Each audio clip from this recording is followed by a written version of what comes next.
Good morning, Hazel Glen, and welcome to another day of remote learning. Today I'm going to talk about learning and specifically the neuroscience of learning. I think this stuff is important to know because when a teacher sort of says to you, it's important to practice this, it's important to practice that, this might give some context as to why and how all that work that you're doing that might seem repetitive and pointless actually has a purpose. What you need to understand is that when you learn something, there are physical changes taking place in your brain. That makes sense, right? If you learn something new, that information, that ability, or whatever it might be, it has to be stored somewhere. Right? It's not just by magic. So something must be happening in our brains when we learn something. So obviously neuroscientists understand this quite well and have done a lot of research about this. And this is some of the stuff I'm going to share with you today. So I've popped up on your screens. You should see a picture of a neuron.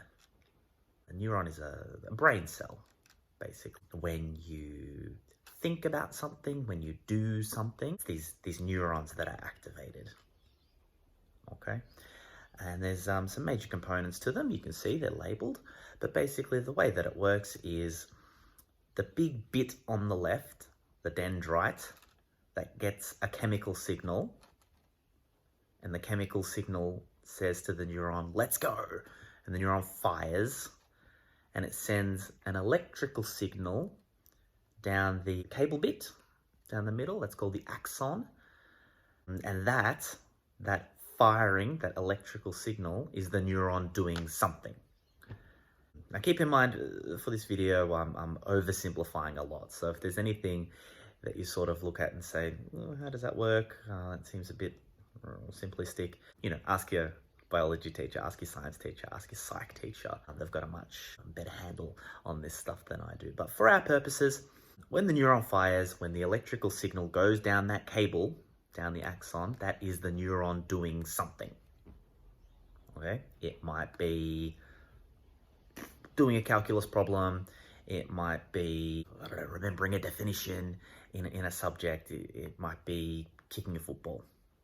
So I mentioned oversimplification. It's obviously not one neuron that does one thing. It is a whole cluster of neurons that do one thing. It's called a neuronal pathway, and potentially it's not even just one pathway. It's many pathways and networks involved in any given thing.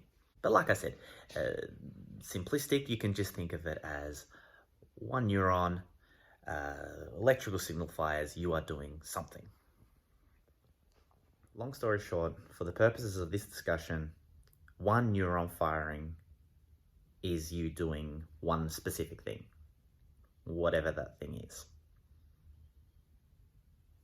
So, what happens when we learn something or when we practice something? Remember those bean-looking things that were in the picture that were around the axon, around the cable?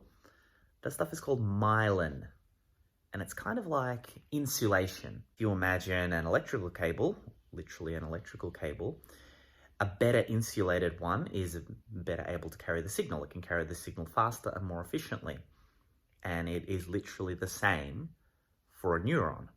The more myelin there is, the more of this insulating material there is around a neuron, the more quickly and efficiently the signal can get through.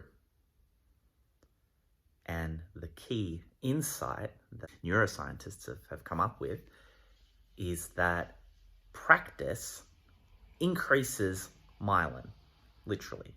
If you practice a skill, then the neurons associated with your performing of that skill will get more myelin and therefore be more efficient. And that is you learning something, you getting better at something.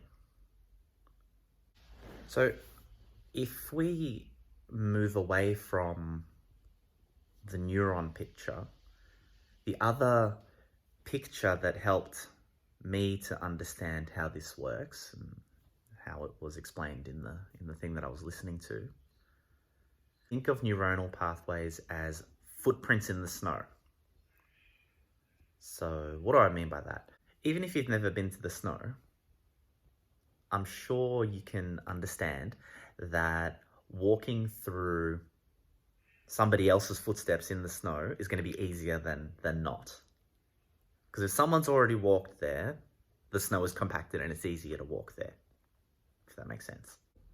So what I'm trying to say is the things that you practice, those sets of footprints in the snow, they're the ones that are going to get compacted.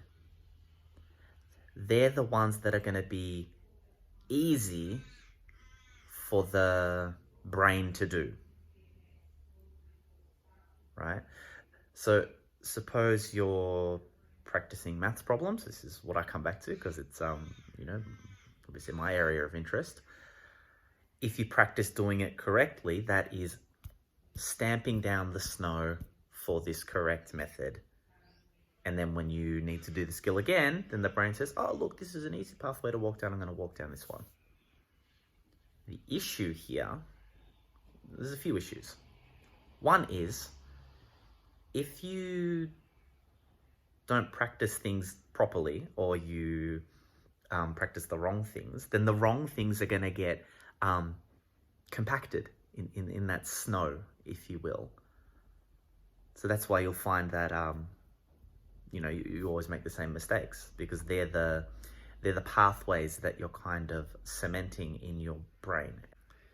The other key thing here is, let's say you're practicing and you're getting it wrong, whatever, and then finally you have a bit of an insight and you get a question right.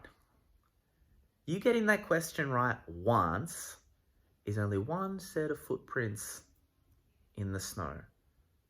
And it's not necessarily something that the brain will be able to come back to and go, hey, that's a good pathway, let's go down that way. So for that reason, if you get something right, don't just stop.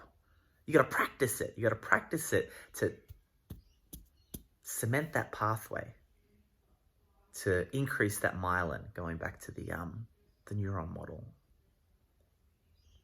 So I think I'll leave it there today. I've got a few more things to say. I might make that the topic of another video. In any case, I will see some of you in class, and hopefully we'll see you guys back at school very soon. All right, take care. Bye-bye.